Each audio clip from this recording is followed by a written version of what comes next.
Hello everybody, welcome to What About the Game. Today I'm going to be talking about Grumpy Reaper on the Wii U eShop. So this is by Enjoy Up Games, the same people who brought us RV7 My Drone, which was a fairly solid if unspectacular arcade game, so I had reasonable expectations of this game too. It's a maze-like arcade game, very much in a Pac-Man sort of mold, except with more varied level designs and a few extra mechanics. Is it as good as something like Pac-Man? No, no way. Well, it's not bad, it's just got a few flaws that stop it from being a really good, enjoyable experience. So the premise has to be one of the most bizarre yet, I'll give it that. So you're a guy who's being coerced by the Grim Reaper into cutting grass for him. Why? Well, why not? Actually, it's because he wants some keys for some reason. Okay, so it doesn't make sense, but whatever. The goal for most of the stages is just to cut all of the grass, which sounds simple enough, but there are plenty of enemies standing in your way. Cutting all of the grass earns you a key, which is what the Reaper wants, remember? Now you can earn a couple of bonus keys for each level. If you complete the stage within a certain time, you can get one. You can also get one by taking out all of the enemies. I think it's all of them, I'm not sure, it's not really that clear.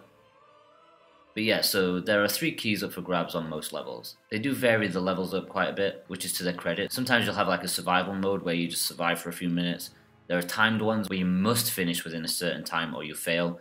My favourite is where they make it really dark. The requirements are basically the same, but I really enjoyed inching around the mazes. It was a lot more atmospheric and tense.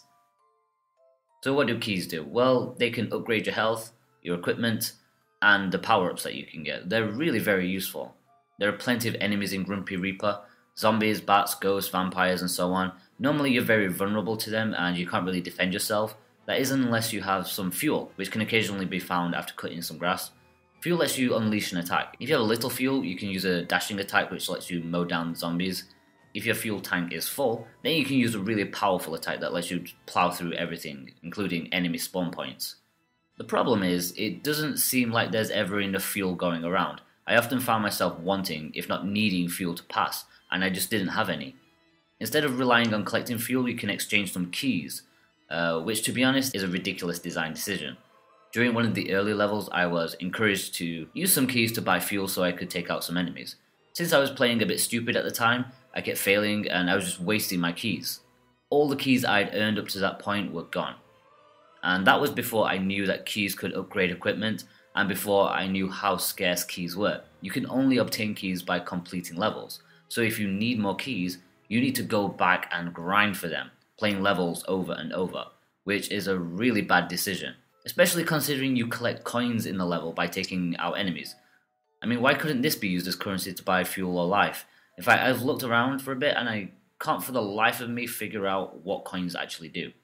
I don't want to assume too much, but it just feels like this game was designed with microtransactions in mind. Like, if I needed some fuel, I was half expecting the sign to pop up and say, 20 keys, just $1.99, buy now.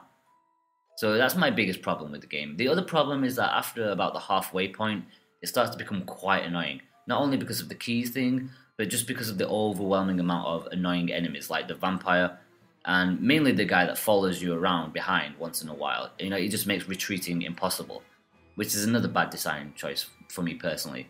It's not a bad game, to be honest, it's just a flawed one. I think there's enough content to get your money's worth, and I think that the art style is pretty nice too. It's just a shame that there's these 2 flaws that stop it from being a good, enjoyable experience. Okay guys, if you've enjoyed this video then be sure to like and subscribe, that will help me out. Please read the full review of Grumpy Reaper at whataboutthegame.com, that will really help me out. And keep up to date with everything I do by following me on Facebook and Twitter if you want to. Everything is below. Thanks guys, bye bye.